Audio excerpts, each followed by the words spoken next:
Hello. Had some things on my mind, so I thought I would do a video.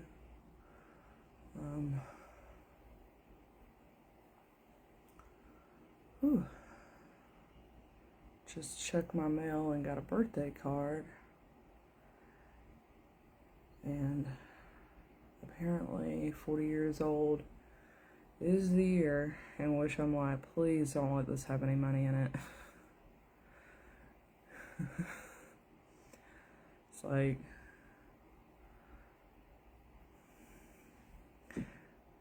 elderly family members, and it's like, okay, this card doesn't, ooh, there's something on the screen, have any money in it, so I felt a little bit more,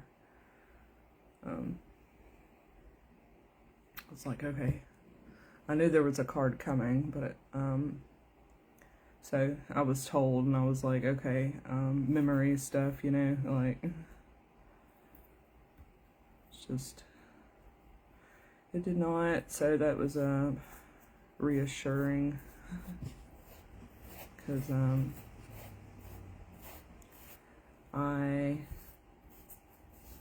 as everybody and their mother knows, I have been having, still something on the screen, health problems in the last couple of years, and the problem, I've got, when I get they're reordering these glasses, and when I get them in, I have to have them sized because they keep falling off my face, but they're like just sliding, but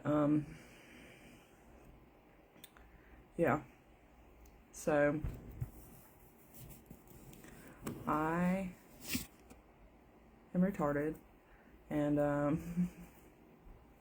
laugh and giggle about it. Sometimes it can be entertaining and funny for me because, like, it's like I'm not emotionally retarded, so like I have a really high sense of self-awareness. Last year I was talking about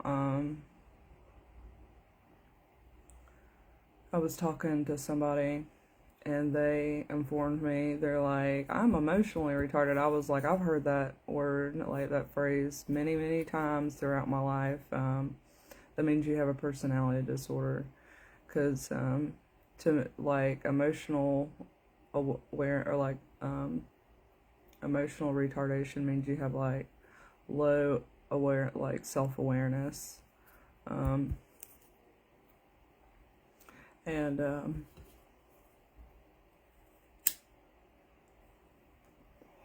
to be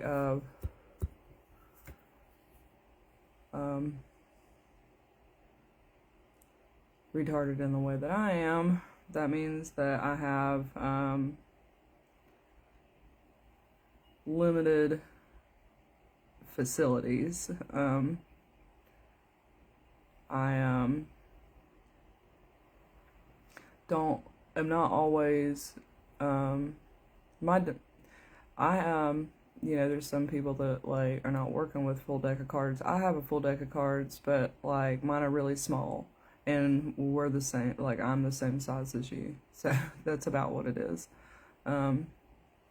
It's not that my storage unit is smaller or anything like that. It's very similar to like just my deck of cards are smaller or bigger, it's a different size. So like I guess it would be bigger. My cards are. So where you can hold a full hand, like I can't hold a full hand. Depending on the card game is, whether or not I win or not. But or you win if you're playing against me. But when it comes to emotional stuff, like I get well, here's a good example. Like, say you have a view in front of you. I picture those curved TVs and stuff, and so like, say you have there's cards that scroll on it from left to right, and you may have 7 cards you can see. I'm working with like 4 at a time, So I have to, like, have a better memory. And then in situations where I, like, if, like, my hormones get dysregulated, like my brain chemicals and stuff, or if I get sick, um, I can't see as clearly. Like, I can't focus as clearly on what my cards are, and I know that, like, because I have the same setup, like the same computer system, so I know that I should have 7 cards, but I only get 4 at a time. That's actually a really good way to explain it. There are situations where, I mean, like, so it develops, like, I have a, like an understanding of that, and I can remember things, like, that are outside the picture a lot clearly, like the other cards, so I can, like, look at something one time and scroll, so I remember the cards where you don't have to remember them like that. People do, because people have other kind of issues, like, on the outside, like, as a person, like, you may have, ADHD, so, like,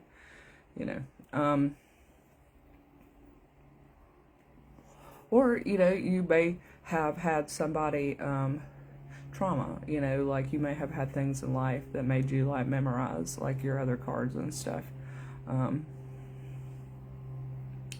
But, like, so when I get sick, like, my memory isn't affected in any sense, but, like, I can't read the cards anymore. Like, I know that they're, like, I just know that they're cards. I don't know what's on them. The cards themselves are not, like, they're like parts of who you are. And most people don't ever get a point where they're like, I can't read these cards, like, that's not a thing that happens to anybody but me. That is the autism thing, and that is what makes me intellectually have intellectual problems. So the intellectual problems come and go. Now,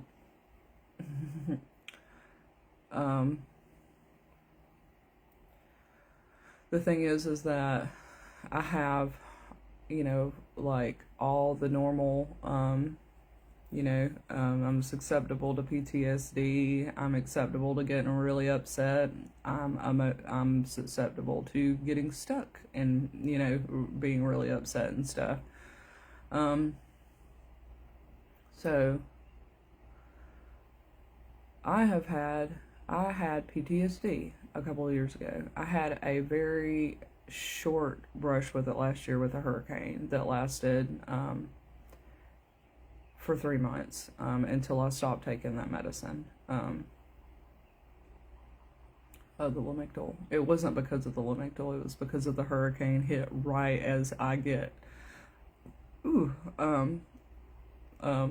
is right as another anniversary trigger hits, which is my birthday, because I get sick every year for my birthday, not physically sick, but mentally. I get, it's reminiscent, it's called a seasonal affective disorder, but that's what I get every year for my birthday. But since I've been, like, in the past 15 years, I have managed it really well. I got it as a kid, and it went through my teenage years, but it used to be really bad. Like, I also used to get it in the springtime, too. So the springtime equinoxes and my birthday, which is at the beginning of October, I would just, like, not know where I was for a couple days. And just be like, I just get real vacant. That's not actual PTSD. It's actually a disassociative thing. So and if I don't, like, actually, same thing as people saying they have a personality disorder and they don't actually have a personality disorder. So if I don't take heed and do what I'm supposed to and take time for myself, like, then I am prone, like last year, when the hurricane hit, right as that happened, I got PTSD for 3 months. And it was a normal, PTSD where, like, it was, I was unaffected. Like, it wasn't long term. It wasn't deep because I've had real PTSD before, and it lasted a couple years, and I don't ever want to go through that again. It was absolutely terrible. It isn't something that you can wish away. It isn't something that you can therapy away. It is like a legit disability, and lots of people don't ever have it go away. It is extremely disabling, and it was the root cause of why I became susceptible to, like, it was, it's all by itself. It happened at the same time that I was having other things happen, which made it even more terrifying, like, but at the same time, like, there's nothing you can do when you get, like, when your wires get crossed, and that's a pretty good explanation for it. Like, so those 2 or 3 days right at my birthday that I'm just, like, really, like, deer in headlights, like, it's a wild thing. Like, it's, on my birthday, I say it goes up, on a pain scale, it goes up to, like, maybe a level 3 or a level 4, and I just sit with it, and I just, most of the time, especially how I have my life set up right now, I can afford to I don't have a whole lot of stressors or pressing stuff from day to day. Like, I don't procrastinate that much. I just have my life set up to where I can afford to coast through for about 3 days, like, kind of a little disassociated and stuff. And that's all I need for it to not to go away. So, real PTSD is like going through a doorway and the door locks behind you. And actually, it's not even like that. It's like being in a room, like going through a doorway, and once you get in the room fills up with water, and you've got like a foot of air above, at the top of the ceiling, and you have to, like, live in that room and figure out how to cook and, like, feed yourself and everything, live in that room. And then at some point in time, you drain the room of water, and you're free to go. Like, that is how real PTSD is. Some people, like, in my opinion, it is the absolute most disabling mental health condition outside of, like, just plain out, like, because I started off this video and stuff kind of talking about intellectual disability, and for me, intellectual disability comes and goes like a mental illness, but it's not a mental illness, it's a cognitive problem, and that's how I'm treated at the hospital. Like, I'm not treated as, like, a mental health patient. I've made it a point to explain that I have worked with a psychiatrist for pretty much 20 years and stuff, and, like, so when I go to the hospital and I'm having cognitive problems, there aren't any behavioral problems. Like, I literally can't, and I just have to have someone deal with me, like somebody just had a traumatic, or like they just had surgery or something, because that's also a situation in which people have cognitive problems, but by, like, come and go, and oftentimes, like those people, in that kind of situation don't know me. So like, they just talk and like deal with the person in front of them the best they can, according to their job and stuff. So I have to take everything that I'm dealt with, and it is, every time I go through it is heartbreaking, because have spent my entire life, building a set of skills, and programming language, to deal with stuff, like to recognize stuff, if this pops up in conversation, like this is how I do this, so like this is how I figure out what's, and I know to say this and I know to say that, and it just, to stay like emotionally detached, and also not to sit there spaced out. Now the thing is like when I got PTSD, and then also was hit with an intellectual disability at the same time, I didn't know where I was. I, of course knew my name and stuff, but like, not really at the same time. Like, I had somebody ask me a couple of weeks ago, I was talking to them about it, and I was like, for a while I didn't really know like what my name was, kind of thing. They're like, what do you mean by that? I was like, it's kind of like, things just don't mean as much to you anymore. Like you all of a sudden become real numb. It's kind of like being on a strong antidepressant. Like it is very much like all of a sudden you are on, that makes you emotionally numb, makes you very detached. So you got PTSD where all your wires are crossed all of a sudden. You have a disassociative where you're just like, your attention is just like out here rather than in here all of a sudden. And then you have a detached, you can detach, and while you're in the detached state, like you just are really, really numb, like, and that happens to everybody, but that is not a situation that I want to go through. That is not something that's good for me. That is not something that is good for anybody else. Because when you're super detached, like, it may look just like it may look one way on the outside, but what's actually going on, is like, so it may look like, literally it says detached, like in an emotional way, but you're not detached. It's a part of wildness that happens, and so there's a lot of emotional reaction.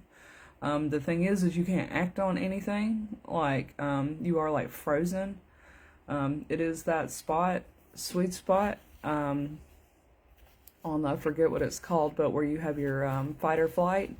It is the flight part without being able to move. It is the frozen part of fight or flight, the detached. And for me, because I do not have ADHD, and so when I detach and stuff, I physically detach,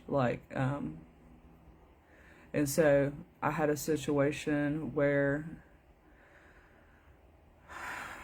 I had all three of these situations happening in the same time. Now, they didn't happen all at once, because apparently that's impossible. Apparently you can't have really strong PTSD. I think the detached part happened because of the PTSD. I think that was the timeline. Because it's kind of hard for me to remember without actually being back in like that state. Because when I have been going through the health problems in the past, just this year, like in the springtime, I was telling my friend, I was like, I'm retarded right now, and so when I'm like that, I actually have a higher ability. It's like someone's got their foot on the back of my head. I have a higher ability to remember and calculate everything. And so when I go back into a relaxed state, when it heals, and like when I came out on the other side at the end of the summer, and started the antidepressants and stuff, all the stuff that I've had, like, okay, this happened and the next day this happened and stuff, like, it all starts blurring together because I have to be able to, like, I can't think about it at the same time. And that's what I was talking about before with the cards out in front of you. Like, I only have so many cards to work with at a time. I don't know if any of that makes sense. I mean, if you're familiar with, like, those kind of mental health systems that situations, that I assume that it makes sense, like PTSD and being detached and dissociated and stuff. But, like, so, like, because I have a very, like, I never kind of get rid of, like, the ability to, like, work out in front of me. Like, that is absolutely, like I said, because I have a literal neurological problem, I do at all times have conceptual, like, am able to separate stuff. And so that is gives me my ability to heal myself. The thing is, is, like, I remember there was two milestones, or 2 points, 2 mile markers, I guess, that I came across. One of them was in the spring of right during quarantine, and I was like, and that was like, oh, okay, like, that was when I kind of woke up, and I was like, but at that point I was like, whoa, I don't know what's going on. And that was when I was dealing with the verge of all three of those things, so I was okay emotionally. I wasn't, but I had so much, kind of like Santa Claus and his sack of toys, I had everything together. Well, so I was like, and also I was dealing with making sure, like, I was having a lot of physical problems, and I was like, I don't know what's going on. And I had everything, I had all the support I needed out in front of me and stuff, but things were very moving around, but that was a mile marker. Well, 2 years later, I was like, oh, fuck. Like, and from that point, it has been 2.5 years later. And I was like, but 2.5 years ago, I was like dying emotionally. Like, it was an absolute, because life don't stop, and also I don't stop. Like, I am who I am. Like I said, I have my own way of doing stuff. So even in, like, PTSD, definitely, like, I had to, do it. Like, I was not able to concentrate. But the detachedness and the disassociative, like, when I was dealing with that, like, I found a workaround. So I was able to still, like, deal with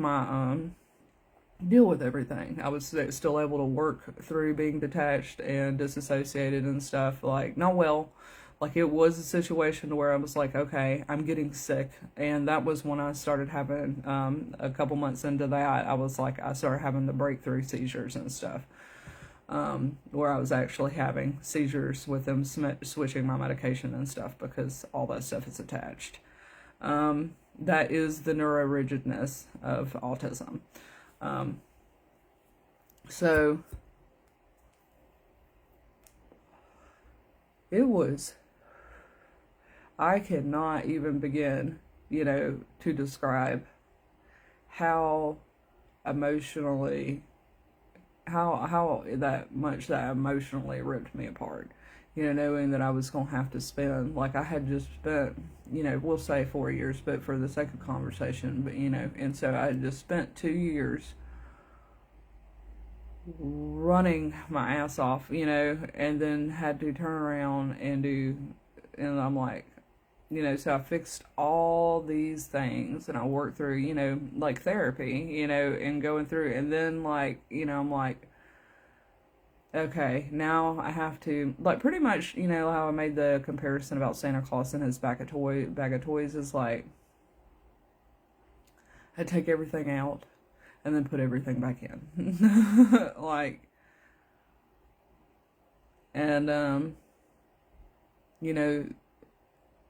there is, so like for my birthday, you know, where I have these couple days where I'm disassociated, is because that realization pops up. Like that is like so I get PTSD from having to go through therapy. You know, it's not actual PTSD, like, because it's literally only a couple days. It is detached, but it is like, so like I deal with that level of like emotional, you know, and that's normal. But the thing is like I'm aware of it when it's happening. Like it is like all very extreme. Like, um, it's really intense. It's really scary. I never like I won't ever have to deal with anything like this again in my life. Like there's um that's like I just won't. Like there won't ever be a time that I won't be. You know, like once you have knowledge like and experience with something, it doesn't go away. Like I'll never not have had this happen. So I'll always know, you know, how to not go. Like I literally can't fit through that doorway anymore. So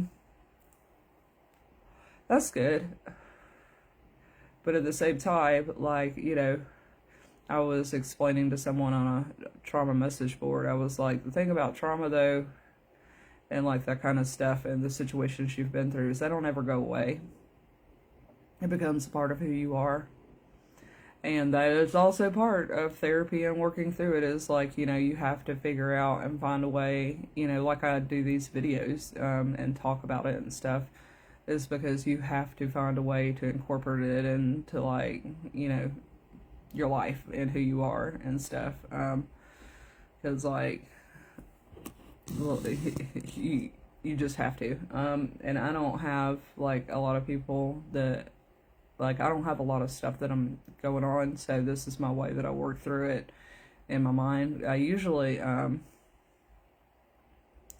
running dialogues with other people, and you know, I guess I still could do that in a way, but at the same time, I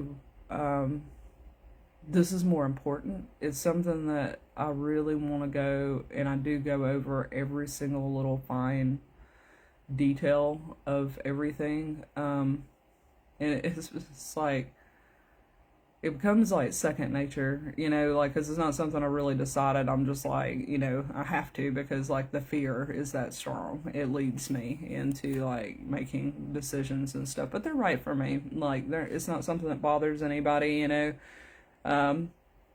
My life means more than, you know, like whether or not I'm embarrassing myself, or whether somebody's going to have an opinion about it. And those little things have always lurked in my head because of the autism a little bit. Because I don't like, you know, like if I'm over here working out in the middle of, you know, a field and stuff, or like out in the middle of a, you know, a parking lot, like I don't want to do that. Like I don't want people to come over and bother me while I'm doing stuff, because it messes what I'm doing up. And also, because if somebody needs something, like I like to be present and stuff. So, you know, just like you don't, you know,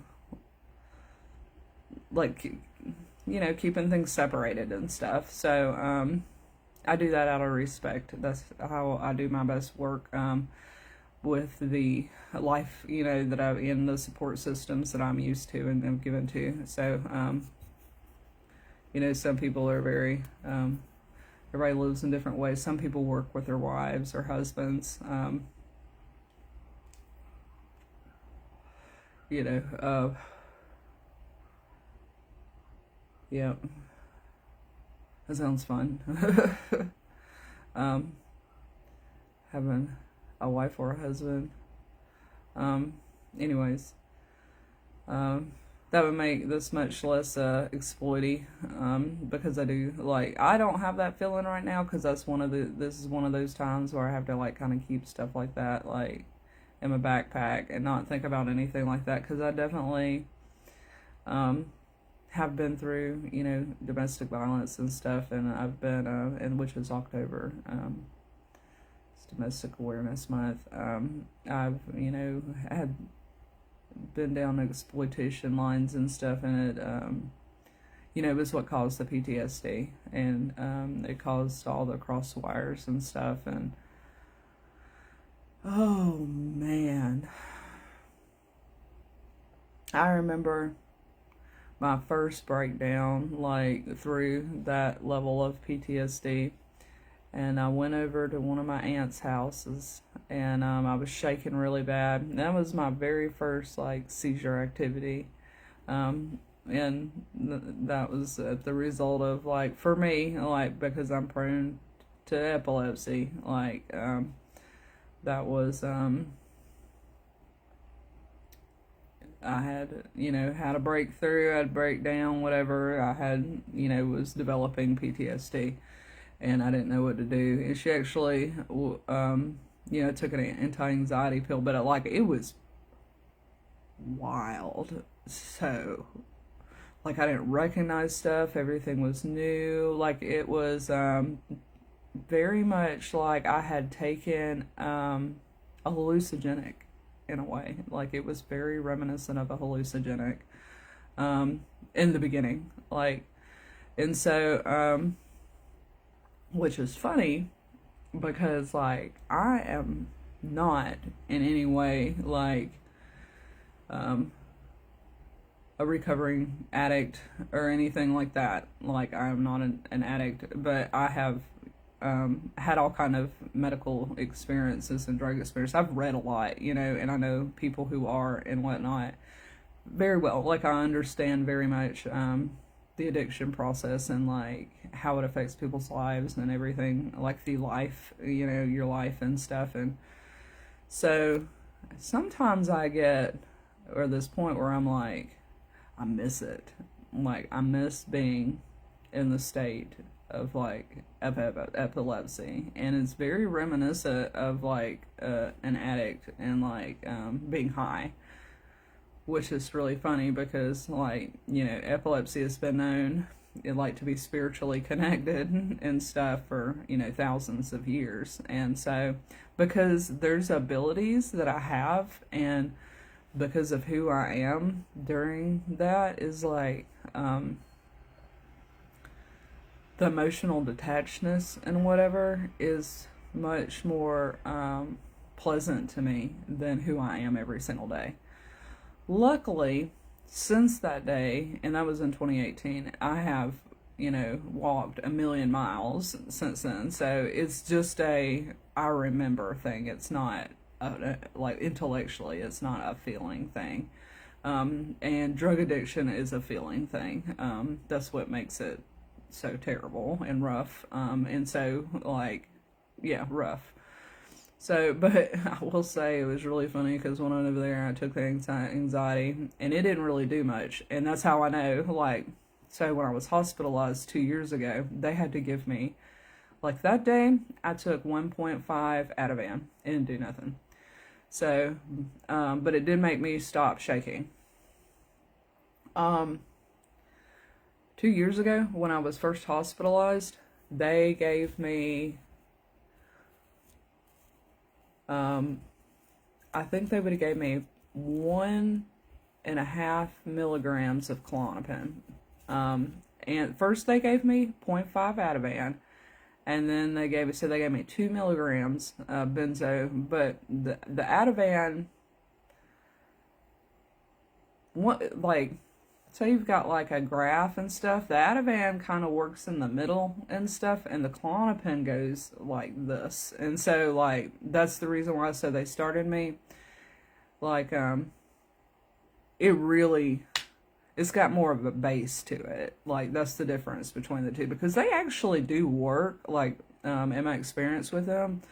Like, they say that the clonazepam is stronger and lasts longer or whatever.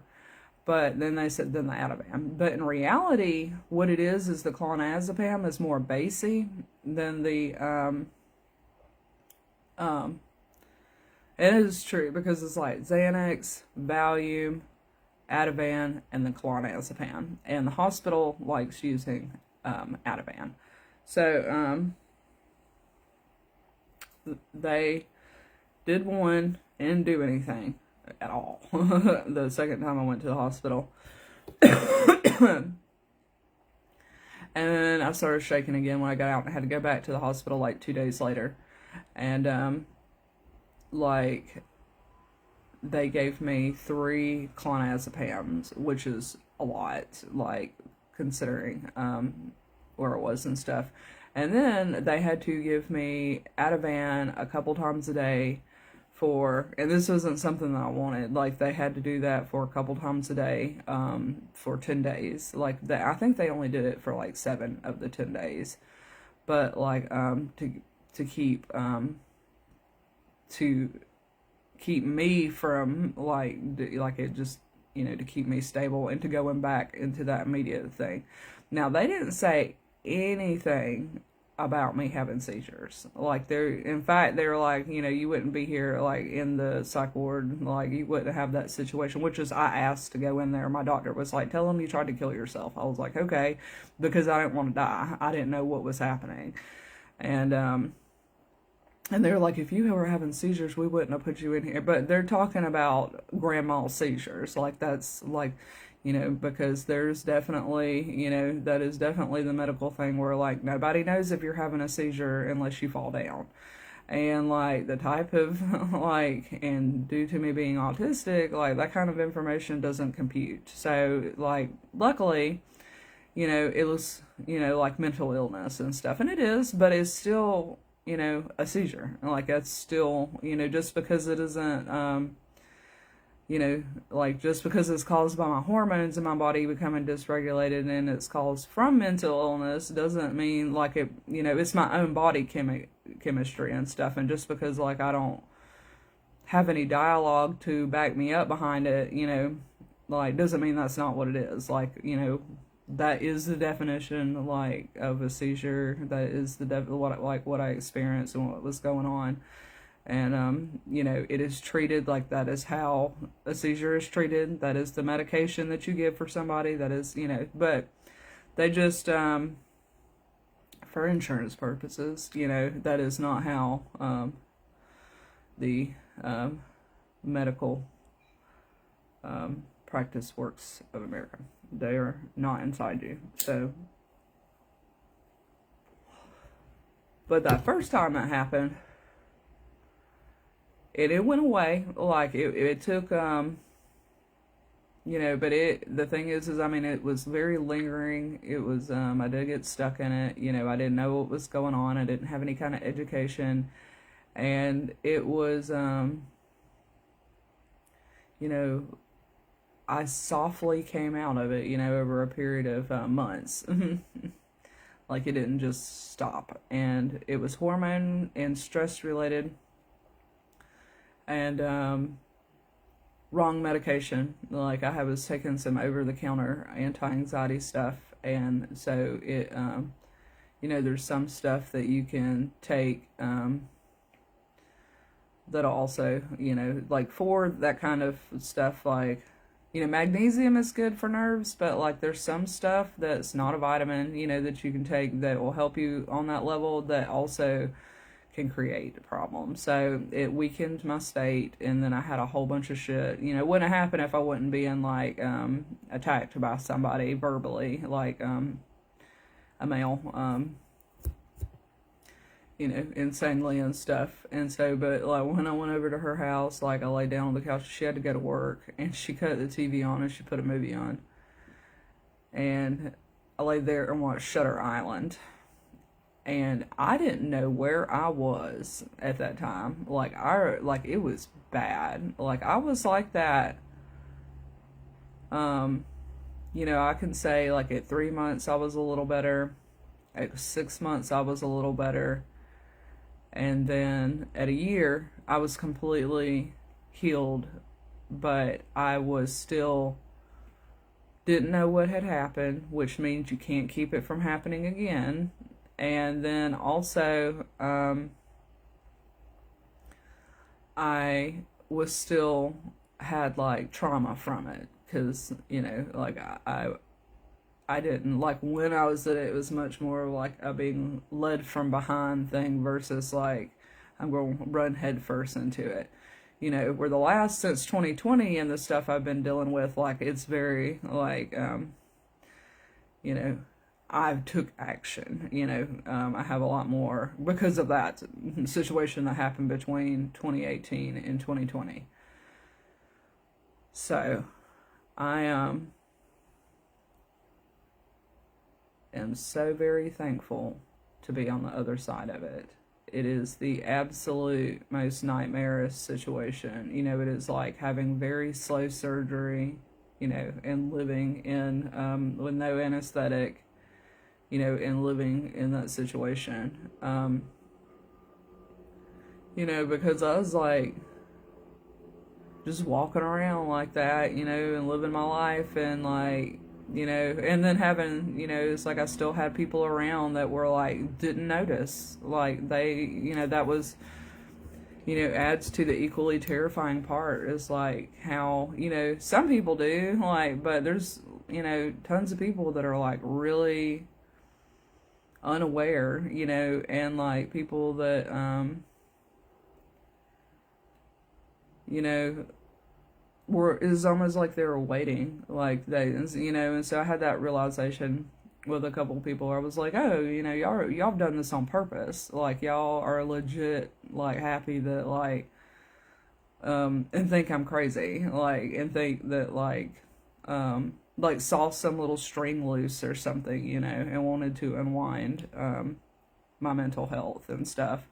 And then so when they saw that, you know, they didn't know that I was having seizures. Like, they didn't know that I was literally, you know, gonna die. Well, not die, but like I was literally, like, you know, unable to care for myself and stuff. Like, it was really extreme mental illness, you know, like you know, which, you know, for me, that will kill me. Like, I don't get, you know, I will have to go into a home. Like, I don't get to stay home with a mental illness. Like, I can't take care of myself like that. I do literally disappear. I do not have ADHD. So, which I mentioned in another video that was like,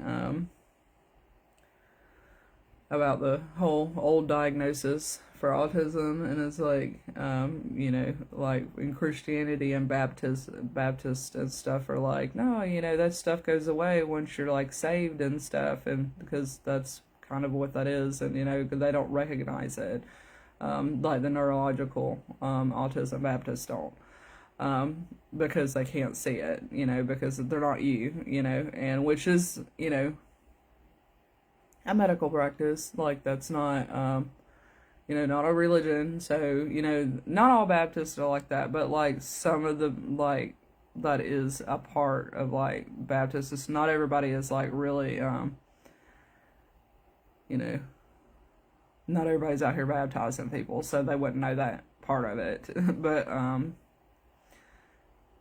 yeah. But like what the actual meaning and like how that works with some people versus like, yeah, it kind of goes into like old, like Southern, like really old Southern, like Baptist, like when we first come over here, like, to United States, like old, and like, the whole, like tent revival. So that actually kind of goes into like, you know, Pentecostal and like other types of, yeah, types of Christianity, that are, centered around like faith healing and stuff like that. So, like, it gave me, like, I remember being in that state and like looking at some people I knew, and I was just like, get the fuck away from me. Like, you know, like I know a couple of psych patients that are like, you know, yeah, you know, I've had like somebody who's got, schizoaffective, and they're like, they were like, oh, I had hallucinations and stuff. Like, and this one boy, he's like, I saw my grandmother's eyebrows, like I was looking at her, and I saw them turn into like horns and stuff on her face. And it was like,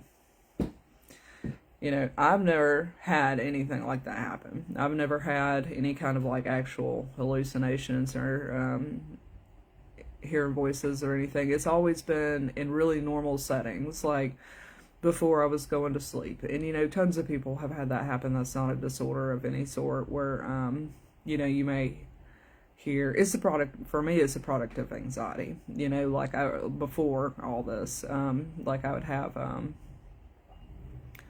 flashing and stuff like in front of my face, like as I was going to sleep or something. And that, like I said, it literally is a product of anxiety. I like this time of day when the sun's going down through the side of my living room, and the window is really pretty. It reminds me of Columbia, South Carolina, and a little bit. Anyways,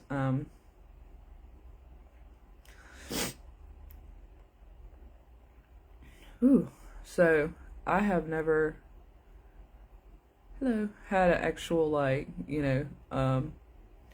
hallucinations or that severe of a breakdown. But I have had really bad anxiety attacks. And I'm gonna stop this for a second because I have someone watching my video that I'm really happy to see. And I want to tell you while you're here right now that I'm doing a lot better. I'm feeling a lot better. I got my medication straightened out and stuff. Oh, you disappeared.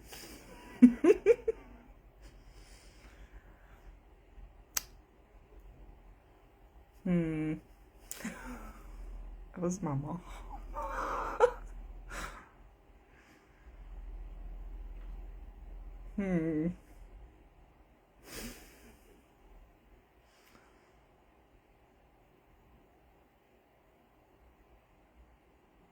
Well, I don't know what to think of. Hey, there she is again. Nope. She's gone.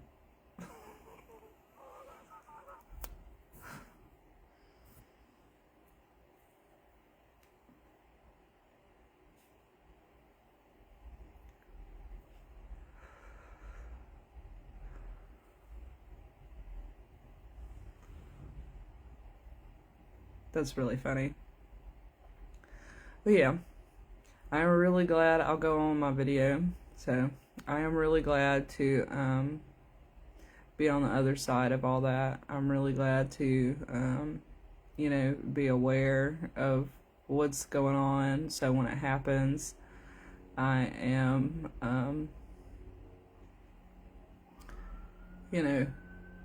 keep it from happening and stuff. But all that stuff actually like kind of happens naturally at the same time. Like like I said a little while ago, it's like I won't actually ever really go through all of that ever again, because you can't take that kind of knowledge away.